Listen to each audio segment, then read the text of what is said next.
but you're still fighting the war. Hello, everyone, and welcome to another episode of Shoulder to Shoulder, where we tell stories to try to bridge the civ-male gap while also talking about issues that pertain to active duty service members, veterans, and their families. I am Will Sulber, the owner of GCV. I am with the GOAT, the man who is the head of the E4 Mafia, the original Grumpy Combat veteran, Bill Raggio. Welcome to the show, buddy. Back. Well, Will, I would never admit being the head of the E4 Mafia. As a matter of fact, as a proud E4 Mafia member, would never take in a leadership position. The beautiful thing about the E4 Mafia is that they don't subscribe to the rules and rank and file of the military. So, Will, thanks for having me back. Of course, pleasure, my friend. For my listeners, E4 is that little perfect little rank in the enlisted because you're not quite an NCO, so you haven't done the NCO creed, but you're the senior of the enlisted. This is the commander, is where the barracks lawyers live. And let me tell you something. If you don't have a barracks lawyer and you're in a unit, you need to find one because they're very handy.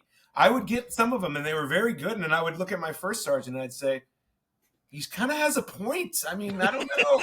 He brought it up. It's in the regs. Good for him. He's creative. Maybe we can channel that into something else, though.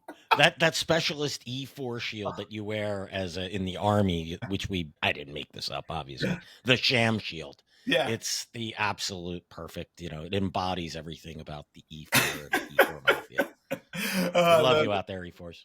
Exactly. So we are recording on 14 May, and we're going to talk a little bit about Trump's first 100 days foreign policy. I'm sure we're going to miss some things. We're going to try to hit some of the highlights. But, may you live in interesting times. This morning or late last night, after Trump had been hinting that he was going to meet with Abu Jilani, the al-Qaeda commander that was detained by American forces, who then became head of HTS, who is a specially globally designated terrorist, or however you say it. Well, President Trump, hey, look, he followed through with his promise, and he shook hands and met with Abu Jilani, who is, I don't know his real name, I'm not going to do it. That's who he is to me, whatever Charles Lister has to say. And that's Abu Jilani. And, we'll just start here, and I'm just going to ask a question to the GOAT here. Have we surrendered to Al-Qaeda? Yeah, well, and before I touch on that, I got to say, he didn't just shake hands and agree to remove sanctions. Here's what he said about Jilani. The meeting went, quote, great. He said he is a, quote, young, attractive guy, tough guy, strong past, very strong past, fighter. I think he has the potential to do. He's a real leader. He led a charge, and he's pretty amazing. That's all President Trump on Jilani, who now goes by Ahmad al-Shara. As you noted, Will, specially designated global terrorist, led al-Qaeda's branch in Syria, reported to Abu Bakr al-Baghdadi when Baghdadi was still part of al-Qaeda. Yeah, yes, we lost, Will. You can't argue it anymore, please. It's beyond argument. Iraq in general, right? What did we get in Iraq? We invaded Iraq. We lost a lot of blood and treasure. The blood, look, you go replace money, but the blood, it just can't be replaced. It's never the ultimate sacrifice. Yeah. And only to make it basically an Iranian satrapy. Any influence we have there. But we won, Bill. We won. That's what I've been told. It's actually a win. Don't you know that? Afghanistan. Look at Afghanistan. There's, Will, I gave a talk in CENTCOM. It was last year around this time. And the first thing I said it was a packed auditorium for their Al-Qaeda conference. And I looked at everyone and I said, we have to face that we lost the war in Afghanistan. You need to admit this. Yes. And half the people nodded their heads in agreement, and the other half either stared at me blankly or in fury.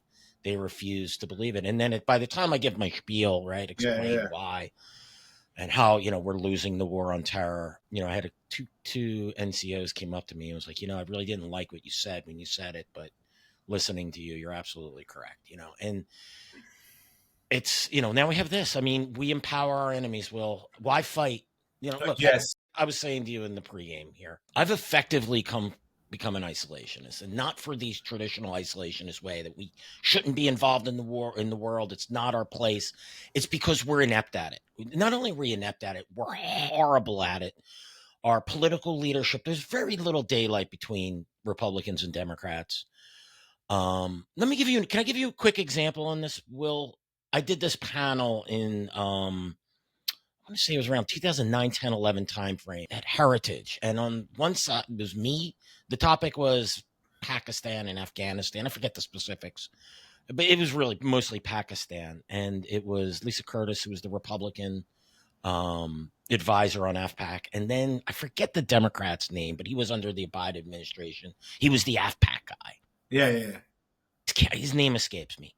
And I lay out the case why Pakistan's a state sponsor of terrorism. And, when I do it, a couple minutes, I could, I can level the boom, right? It's easy. Yep. Any of us who followed it can do it. But yep. I do it in a way that, like Lisa Curtis and the other guy, Bruce Riedel, is that right? I can't remember. Bruce Riedel. Yeah. They're looking at their shoes and nodding their head because they knew what I was saying was correct, even though, and it is advisors to presidents, it's very uncomfortable. So ultimately the question comes back from the audience and it's, well, what should we do about Pakistan? And I lay out the case. Look, start at the bottom, designate individuals, work your way up to state sponsor of terrorism.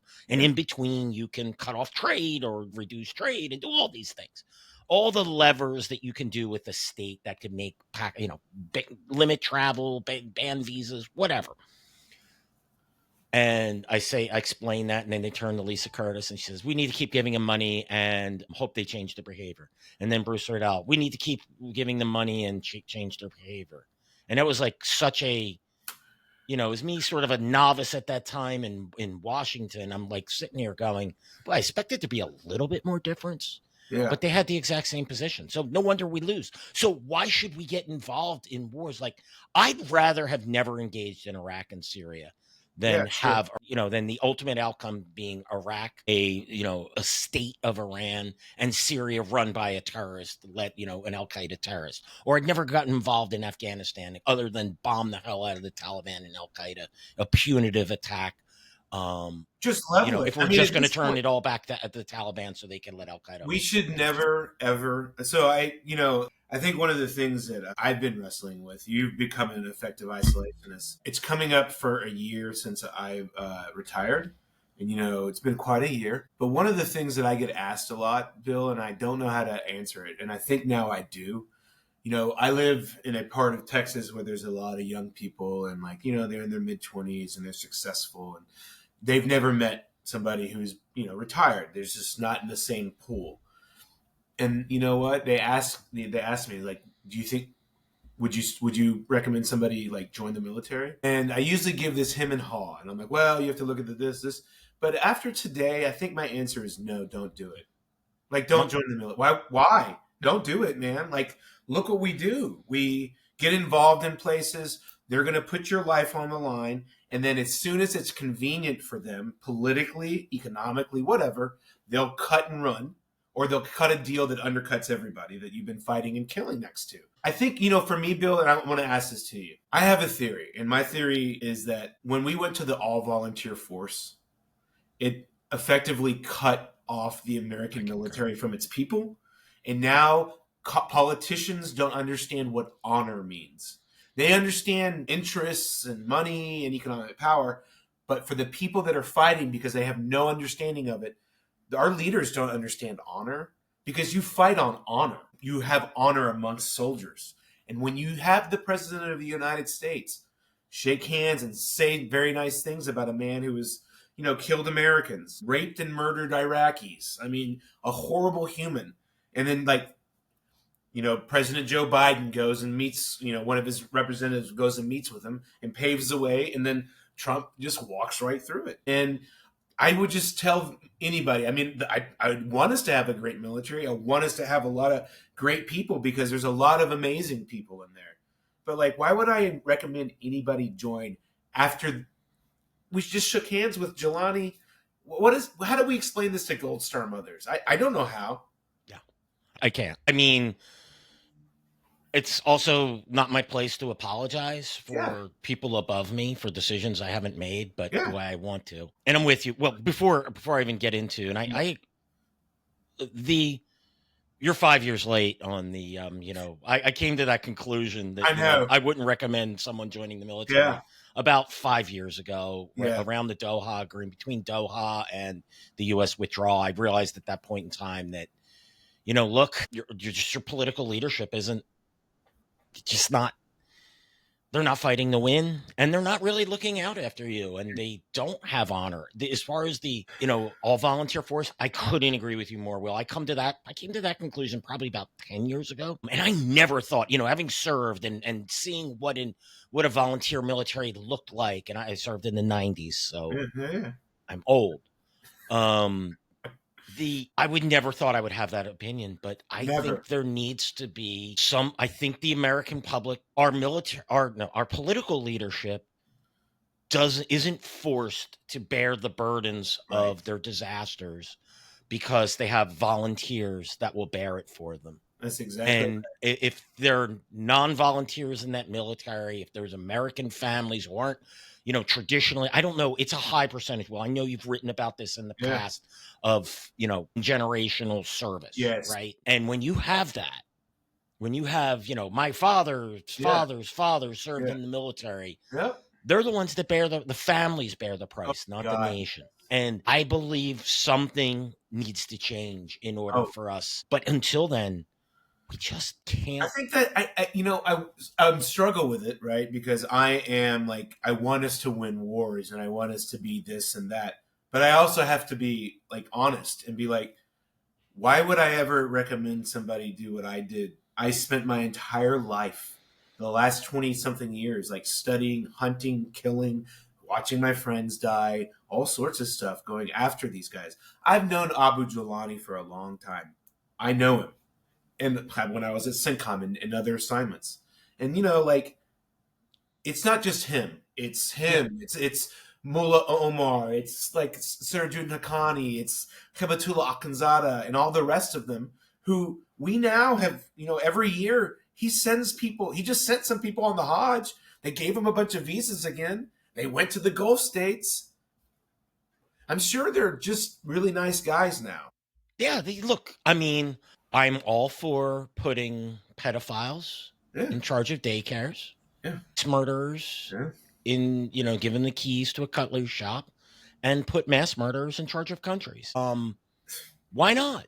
What could possibly go wrong? So, Will, you going back to the question, this is what Bin Laden, after 9/11, he said, when people see a strong horse and a weak horse, by nature, they will like the strong horse. Do we look like a strong horse today? Bowing down? Calling our enemies, strong leaders, strong fighters, tough guys. Does that make us look like us the strong horse or the weak horse? I don't think that this war went the way Bin Laden foresaw it after even before he launched 9/11. But I think, somewhere in hell, that guy is nodding his head going, you know what? It's a pretty damn good outcome. Right now, we got Afghanistan. We got Syria, Somalia's a hellhole and it's looking good for us. Burkina Faso and Mali and the Sahel all looks good. And, there could be a war between Pakistan and India. Yeah, hell yeah. We lost the war on terror. Absolutely. It's indebatable anymore. So let's move on. Since I think we beat that horse to death. Where should we go? Beat that strong horse to death. That's beat that strong horse. You know what? Let's do Iran and the bigger Iran problem set. I think do you want to start with Israel or Yemen, or how do you want to start it? Yeah, look, after what we've witnessed here with Syria, I'm a little queasy to see what negotiations with this administration and Iran look like. Look, I do think there's an animosity there or a dislike for Iran and its antics. But boy, President Trump really likes the deal and really seems to like to pose with strong men. I think Trump is more interested in the optics of the deal than the end results of the deal. Yes. Right? Striking the deal is what strikes his fancy. But, how it's executed, who cares about that? We saw it with Doha, the Doha agreement with Afghanistan. We'll see how this works with Iran. But look, Iran has taken a beating over the last year, mainly by the Israelis. Yeah.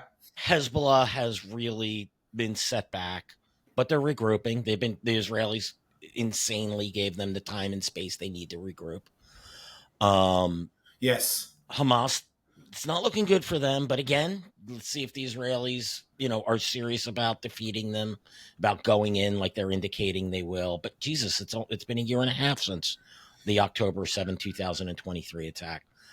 That country, and just land there for a second. Like, when I was there last, and I've been there a couple of times over the last few years, I could sense they were getting tired, right? If you look underneath the hood of the Israeli army, and I have friends that are there, they didn't used to have such high rates of PTSD and all this stuff, but now it's starting to rise because they've been having to fight, unfortunately, under us as their ally, which has made this war, in my opinion, drag out longer than it ever needed to be.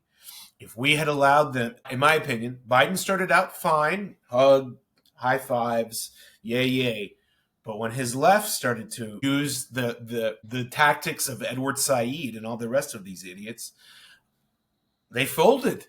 And you know how I know they folded? Because they delayed the Rafah operation, and then they put these huge restrictions on them. And they did it anyways. And you know what? I say it now and I'll say it again. I wish we could do something like that operation. If you look at that operation in Rafah, it will go down once we get enough away from it and cooler heads prevail. The American military will study that op for a long time. And I think even with Israel, which tends to be one of Trump's closest allies, they still have to deal with us and our here, right? Yeah. And they do it with the Houthis, right? I haven't been following it enough, but could you kind of just give And look, on the Israel thing, how does what happened with Syria now impact the Israelis, right? The Israelis, occupying beyond the Golan right now, have launched airstrikes against Jelani's people. How is there going to be pressure from the Trump administration to make that stop? Is there going to be pressure for, after Sheikh? Can you imagine what Mohammed bin Salman, the crown prince of Saudi Arabia, what Erdogan, the president of Turkey, and Shara all being in Trump's ear about Israel and Gaza? Could you imagine what those conversations are like? Yeah, and turning to the Houthis, right? So Trump, he launched an operation over a month ago, started, in my estimation, hitting the Houthis harder. Mm-hmm. The Houthis fought back. I think they downed either 7 or 9. Or I forget what the number is. It's a ridiculous number of Reaper drones. We lost 2 naval fighters. I think were they F-18s, I believe? Maybe F-16s. They off the decks of the carriers, right? There's a report in the New York Times that said, President Trump grew tired of it. The operation was expensive and not showing results. Then there's a report out there in Reuters that says, the Houthis were itching to come up with some agreement, that they were starting to get concerned about the pace of the operation. And, the truth's probably somewhere in between, Will. I'm sure Trump look, and let's go back to Afghanistan, right? I think Afghanistan's a good model from the first and the second administration to look at Trump's temperament. What did he do with his AFPAC strategy under McMaster? They started hammering the Taliban and got tough on Pakistan. And I think after about, 6 to 8 months of that, they backtracked. Trump didn't think that he was getting the results he wanted with the Taliban, turned to Pakistan to negotiate with the Taliban, and then cut the Doha agreement. Yeah. Is this what we're looking at now with the Houthis? And then you have Iran negotiations coming up. I don't know, but I will say this, the optics of it, whatever the truth of is, why did the operation stop? Did Trump get tired? Did the Houthis start to express concern and seek a deal? But keep in mind, the Houthis did not agree to not attack Israel. In other words, they ceasing attacks against Israel is not part of the deal with the U.S. Yeah. The optics of this looks bad. The Houthis claim the U.S. caved. Mm-hmm. That's what the New York Times is saying. Again, Reuters says something a little different. Again, Trump's looking for the deal. Yeah. And great optics, but the long-term impact of these deals is just, it's disastrous. It makes us look weak. Our enemies start to see a way. And, I will say this too. One thing that's a big concern is Qatari influence. Yes, sure. They are, if not the number one, they might be either number one or number two spreading money across the United States. Everyone's on Trump because of this Qatari Air Force One thing and whatever. I got news for people. Think tanks and politicians and the four-star generals. Yeah. Yep. The K Street people in DC. They're all taking the Qatari money. They love that sweet, sweet Qatari oil-soaked cash. And it's not a Republican or a Democrat thing. If you're shocked that Trump can be wooed by an air, I think anyone who's criticizing him is just upset they didn't get that big of a cut. I tell you what, just to slam dunk that point, I'll put it in the show notes. The Washington Post, for all their problems, like they actually had a pretty good expose on like all the senior general officers who've been working for Middle Eastern governments. And so, let me take this moment to at least highlight one thing that I like that Trump has done is Pete Hegseth's new policy of less GOs and more GI. Yeah. Hey, you know what? I'm for it. And you know why? Because they suck anyways. Yeah. You know what? I'm sorry. No way. You want more of these guys? Yes, I'm sure that there's a bunch of really good ones. I get this all the time, right? Especially in my LinkedIn inbox. Hey, you don't know General blah, blah, blah, blah, blah, blah, blah. And I'm like, hey, I'm sure he served honorably. God bless him and his family. However, he took on the job as a GO, and thus he's put himself open for public criticism because he's a public servant. These people with stars on their ranks are not gods. And you know how I know that? Go look at Iraq, Afghanistan, and Syria. How's that working out for us so far? Yeah. Or Somalia, or Niger, or half the other places in Africa. And it's like, what are they supposed to do? I'm like, well, they could resign. Yeah. Could speak up now, especially when they're not, or they could take lucrative jobs as advisors to a lot of these countries. Well, look, the irony with Trump is like, I just think right now he's a foreign policy disaster, but on a lot of the domestic things, the border, dealing with the border, the illegal immigration, things like reforming the Department of Defense and getting rid of the DEI. I'm for that stuff. So, but like, I'm not partisan. I don't look, to me, it's not Republican or Democrat. I don't care. I only care about outcomes. Yep. The outcomes in foreign policy right now look like massive failures. Yeah. And domestically, I'm generally in agreement. Like, look, I don't profess to be an economic expert here, but there's certainly an imbalance with the tariffs that needed to be addressed. Did he attack it the proper way? I don't know. I mean, but the fact that he's taking it on, I can appreciate that. Look, the tariffs, exactly. Like, let's see what happens because he has a propensity to do this. What he did it with Mexico and Canada his first term. He was like, we're ripping it up. The NAFTA is going away. And then, like, of course, like, a week later, they had a new deal. I'm not going to remember it, but like, it wasn't too much different. This is his thing. He goes big and then he goes, I'll just take this. This is fine. It's why I never trust any of his negotiations. I'm always like, I've seen this act before, and I think it'll just play out the same. And so like, if he's going to like Pete Hegseth's policy, there's something I can agree with Pete Hegseth. To say it again, his brother was editor on this podcast. So I will say as well. Mine as well. Yeah. I will say this, like, would he have been my choice? No. Is some of the ways that he goes about conducting business the way that I would like to do business if I was in that job and I would never want? No. But you know what? The guy before him, Secretary of Defense Austin, the 4-star general, I mean, I dare someone to find a more failed SecDef. Listen, on Austin, if you need to withdraw, who you going to call? Lloyd Austin, right? Withdrew from Iraq, drew from Afghanistan. He's spot on, man. He got this. Yeah. I mean, so like, this is what I always get from my center left friends. They're like, what, like, don't, there was a lot of attacks on Secretary of Defense Pete Hegseth before the confirmation. They drug up a bunch of stuff. I don't care. I'll be honest with you.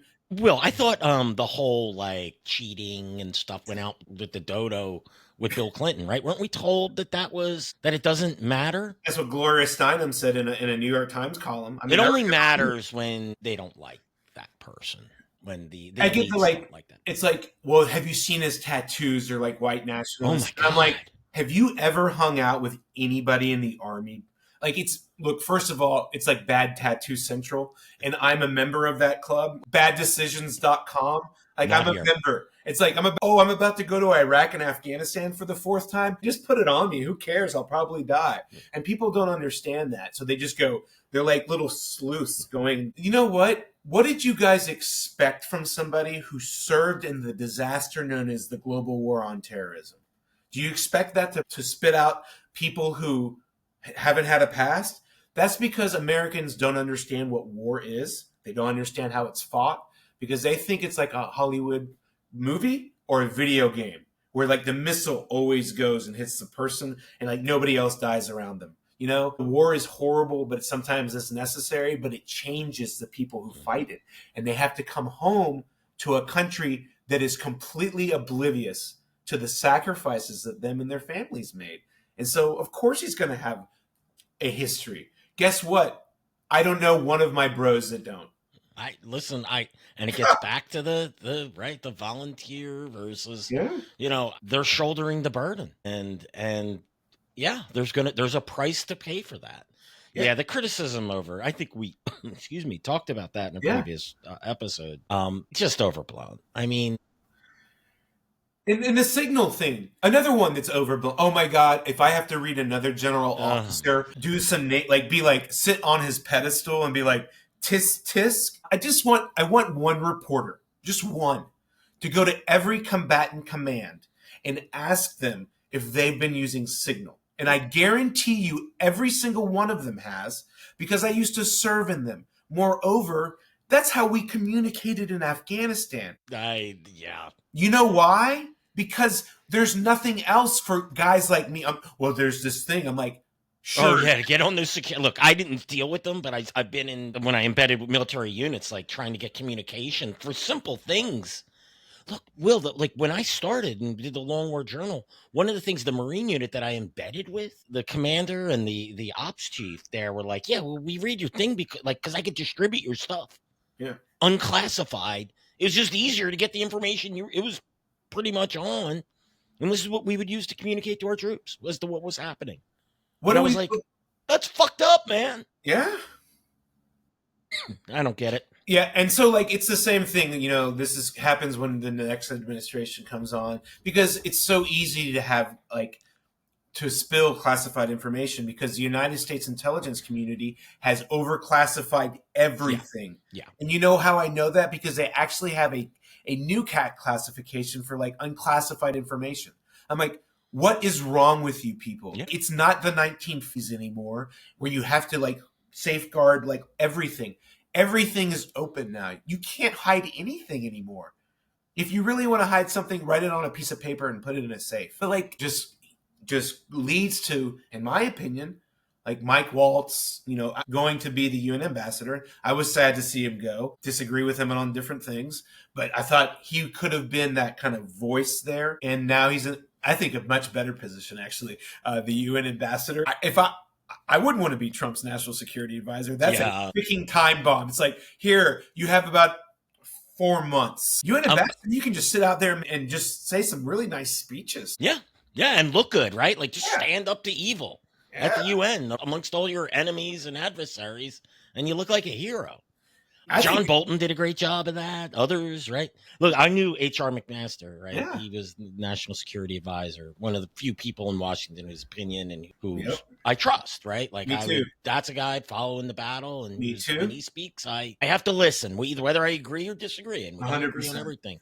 But he'll tell you that's a chaotic job. It's not it's a thankless job. And and you have zero real authority, and like it's all like it's like being the DNI or something, It's like you have informal authority and power, but like other agencies can also just be like, Yeah. right? I mean, that happens all the time. Yeah, right. Oh yeah, that's great. Yeah, we'll do our own thing. Right. If anybody really thinks that Tulsi Gabbard has, like, is it Ratcliffe? His name Ratliff, the director of the CIA. If anybody really thinks that she's got some power over him, they need to go read the last 20 years. Seriously, that's like a coordination job. You know? Yeah, that's all it is. We're releasing this. We know this. These are our assessments. Yep. It's a fusion job. That never really changed. Yeah. Like the intel, I had to do them when I was a captain. Like the intel assessments, for the year, and and it's all just trying to have a comprehensive view on one thing, so everybody has to play on the same level playing field. So let's end up on Ukraine. No. Yeah. So so we are now 100 days in. I don't know where it's going. I don't know where I have a feeling it's going to be like the Doha Agreement, where he goes back and forth, he meets with Zelensky. He's supposed to do this.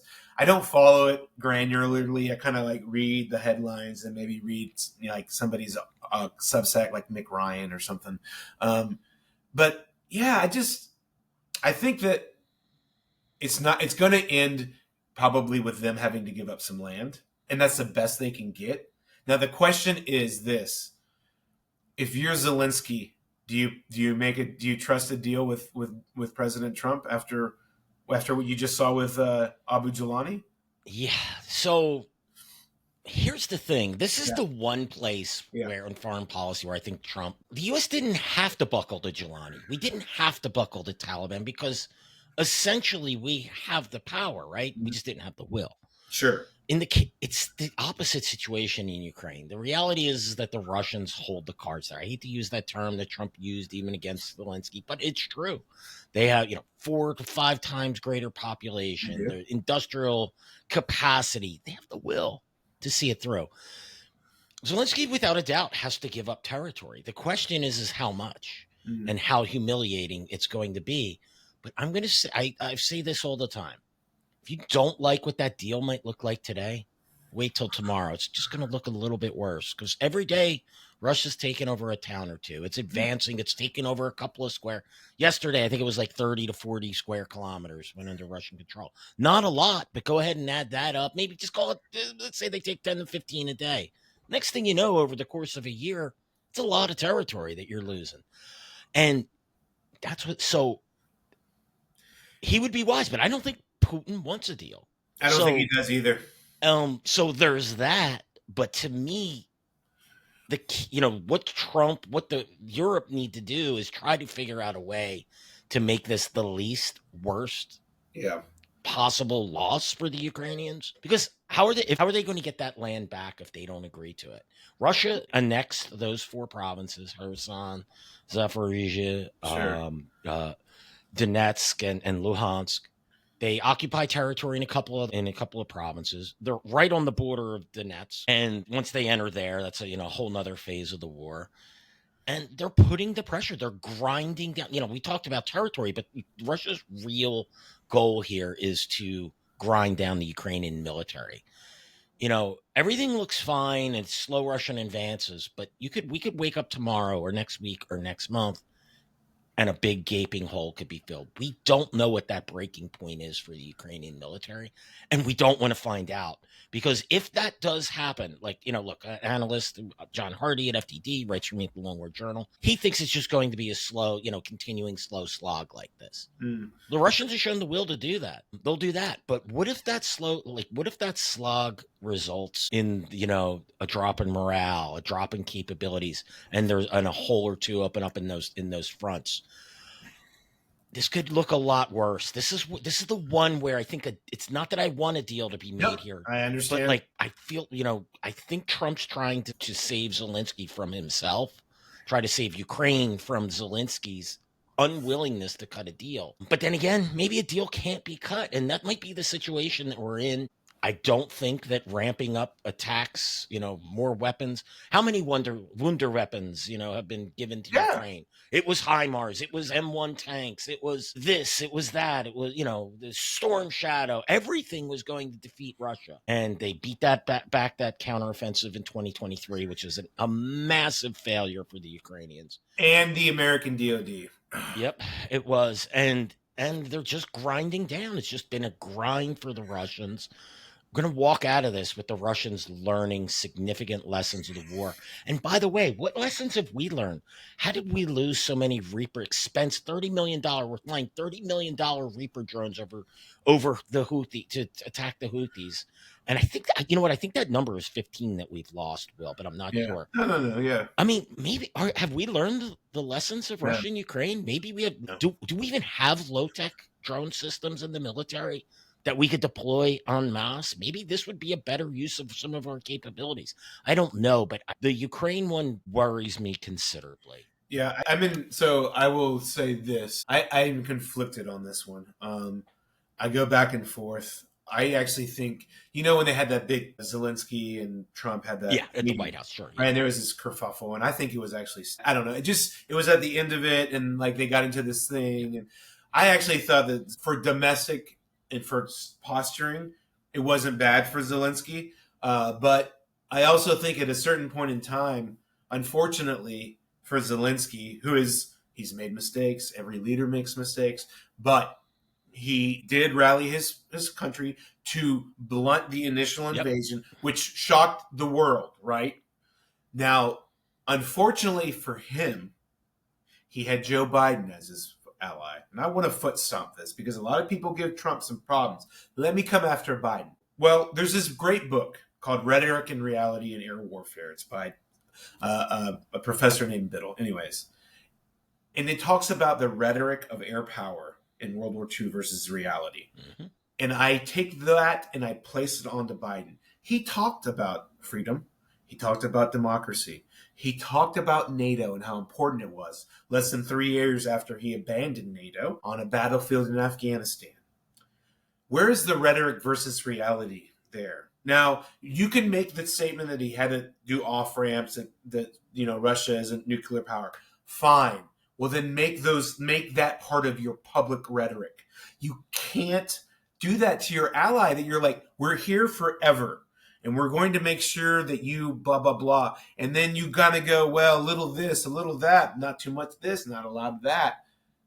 And whoever was at fault at the Ukrainian counteroffensive, let's just say everybody's to blame, which is easy because it's true.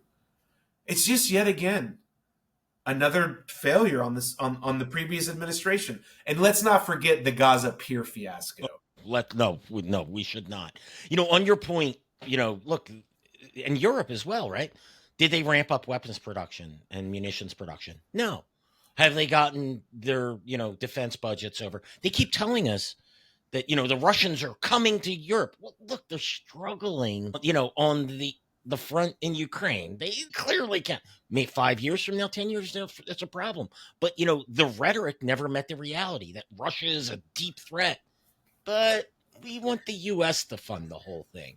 And we don't want to increase our defense budgets. And even if we do, we'll just put them into human thing, more. This is one thing the Europeans do when they do raise their defense budgets. Are they actually spending it on weapons systems and manpower? Or are they just putting them into defense social issues and other things? So, it's a broad brush. But it's true. I mean, look, if I could wave a magic wand, they would defeat the Russians and they would go back and they would take all their land, Crimea and everything else. But history doesn't always work that way, for better or worse, unfortunately. Yeah. And I just wish that it's the same thing that I wish that Trump would do and everybody else would do. Hey, you know what? Just come out and say it. Just be like, yeah, we're just going to cut a deal with Al-Qaeda. I know it hurts, but it's just, we don't want to be involved anymore. We're actually just going to bring all the boys home. Because why the hell are we in Syria? What? Can we go home then? Yeah. Can we just pull out of Iraq already? Why are we anywhere? Yeah, why are we just going to be targets for Iranian-backed militias in Iraq and in Syria? Like it's and this gets back. Why does this happen? Will, why do presidents punt on their wars that they start or inherit? Because we got an all-volunteer force, and they'll shoulder the burden of this one. I'll just pitch it to the next guy. The one thing I will give Biden credit for on Afghanistan Yep. is that he did make a decision. He Now, did. it happened to be the wrong decision, Sure. but he was decisive. But Well, him or whoever else was in control. I'm not Right. really sure. if you look at the Wall Street Journal reporting, I put it in every time I say this. If you look at his reporting, and which looked pretty good to me, multiple sources, background, Wall Street Journal don't like their editorial, don't give a shit. They got great reporters. Like, they have him as being incapacitated during the withdrawal. I mean, so while Americans... Which was at the very beginning of his administration. Absolutely. And this is why I wrote an article about a month ago, and I said, whose big lie was worse? Yeah. Is it Trump's over January 6th, or is it the entire Democratic Party gaslighting the American people, saying, he's fine, actually. I know he just tripped and fell at the Air Force Academy. Sharp as a tack. God, I've never seen a man. I mean, who had more, like, fluffers? They both did. I mean, you can say, like, the Trump with the mental acuity, I passed it, I nailed it, nobody's ever passed it like me. Well, at least he passed it. I would just say, like, the sitting president, like, keeps on falling down and walking around like he doesn't know where he's at. At least with Trump, I know who to blame for failures, right? It clearly comes from the top.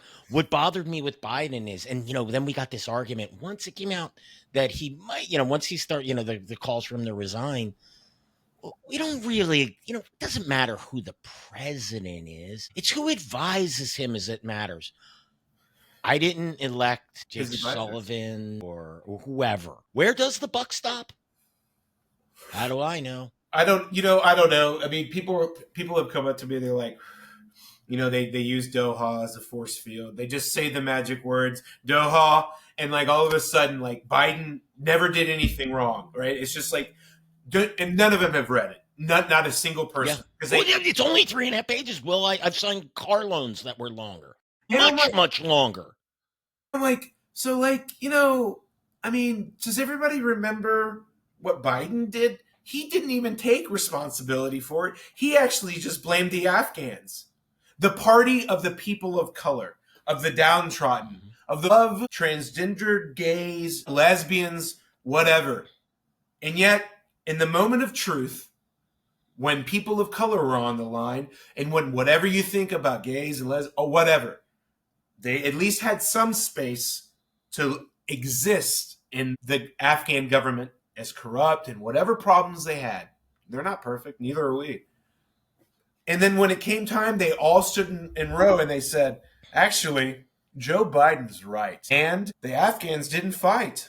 That's how they treated an ally of a party who has been lecturing the American people about how to be an ally to people of color. The audacity that you don't understand why nobody thinks you're worth a shit. It's just the lack of self-awareness, and this is my own party, inside the Democratic Party on foreign policy is astonishing. They will talk about Ukraine and NATO until the cows come home. But don't you dare mention NATO and Afghanistan. Oh, he did the right thing. Yeah. Look, well, I've said it on television, on national television. That was the moment that he threw the Afghans under the bus. And he didn't throw them under the bus. He backed up over them, then ran over, and then backed up again, and just repeatedly. I never was, in my life, was ashamed to be an American until he said what he said about the Afghans being unwilling to fight. Because as you said, man, someone who's tracked this war and is very imperfect people, just as we are, just as everyone are. But man, they didn't deserve that. And man, they fought when they fought. They fought and died at rates we would never sustain. Never. And a lot of the hindrances that they had, the type of government they had, how their military was organized, and their tactics, it came from us. It was imposed on us by us. Yeah, it was so. And this is my whole, and we can end on this. Look, on the border and all that stuff. And I will, because this is an important part of national defense, that you have a strong border, just like every other country in the world wants one, except us. And you know what? We're not the only country that goes after people who are here illegally and deports them. It happens all over the world. You cannot like the way that Trump is going around doing it, and I would have my criticisms. However, if you gaslight the American people for 4 years telling them that it's really not a problem, then they're going to elect somebody who's going to make it a problem. And they're going to have their fix, right? And you're not going to like it. But you know what? That's what you get for just saying, hey, if you want to get tough on the border, it means you're racist.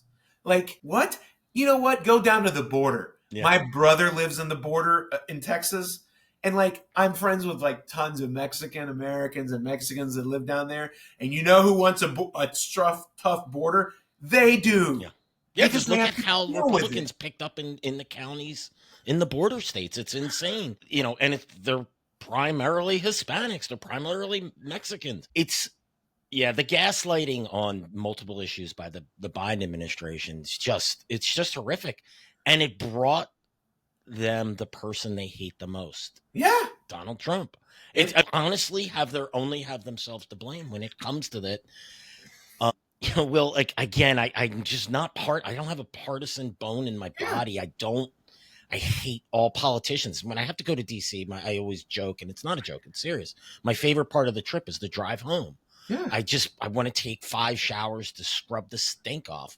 Because, you know, look, I have good friends there, and, you know, my think tank's there, and there's good people, but the overall thing of it is, and it's just because people on both sides just don't care about America and can't look at us as American. You and I disagree on a lot of things. Sure.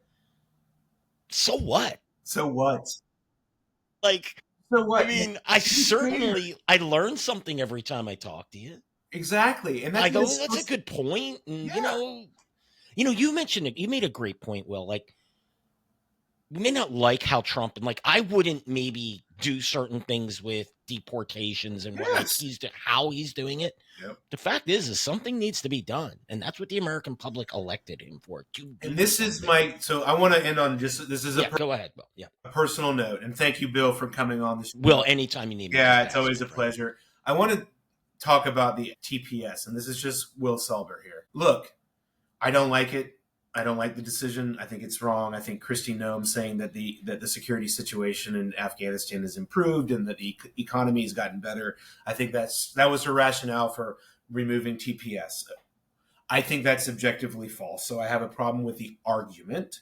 And I also would say, look, are there Afghans who are bad? Yes, there are. Is there a possibility that some of them got in through the 120,000 or so they got through? Yes. Why?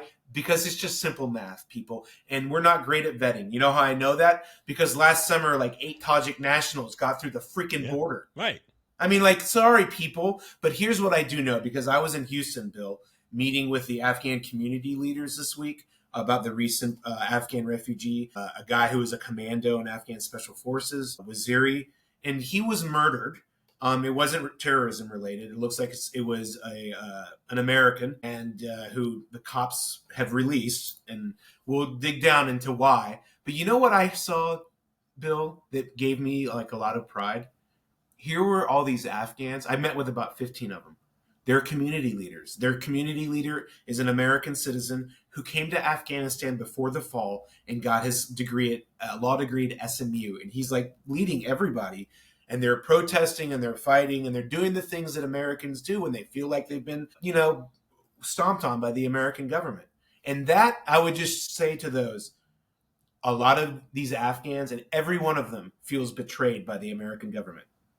But you know what? The ones that I talk to and the ones that I'm friends with, I can't say all of them, but the ones that I know, the generals, the soldiers, the interpreters, all they want is to live here long enough. And they all pray that one day they can go back and take their country back. And like, for those people that are like that, and you can do it the proper way, you just have to find the right screeners. Those are the people who I think have earned their place among us. But I will say this. we miss an opportunity, or not me, but other people inside this space that promotes Afghan refugee statuses. They missed an opportunity during the Biden years by not hammering him on Afghanistan. They were happy with the scraps. A little bit better, a little bit better, a little bit more, a little bit more. And because of that, nobody from my side, criticism, I did, but not everyone did. And I think that was a huge mistake because it made it a partisan issue. And if you want to have bipartisanship in a space, then you have to hit your own side when they're not doing the right thing, because that's integrity on an issue. I don't care who it is. It could be an independent, a libertarian, a socialist. I don't care. If we agree on this thing, I will tell you, I think your economic policy is full of shit. But right here, we can agree on this. But instead, we made it a partisan issue. And when you make things a partisan issue in this country, don't be surprised when you don't like the results of who? The other party. I'm going to end on that, Bill. Amen, Will. I couldn't agree more. And this is my opinion, not everybody at GCVs. I don't speak for everybody, but a lot of them agree with me. And I don't speak for the nonprofits that I lead on this. This is my opinion only. But I will just say this. For MAGA, I've made my peace. I live in like MAGA Central, right? I am like the lone Democrat where I live, and they just make fun of me constantly. It's fine. It's all in good fun. I think if MAGA ever wants to like land on being MAGA, is to like have some semblance of like comedy with like your opposing side, and that like we don't have to hate each other just because we don't like the leadership, and that it's okay to be a double hater because they're just bums like the rest of them, and we can throw them out whenever we want because we're the people, and that's what makes this country great, right? Will, you speak for me. Stay grumpy, my friend. All right, buddy. And on that, I'm out.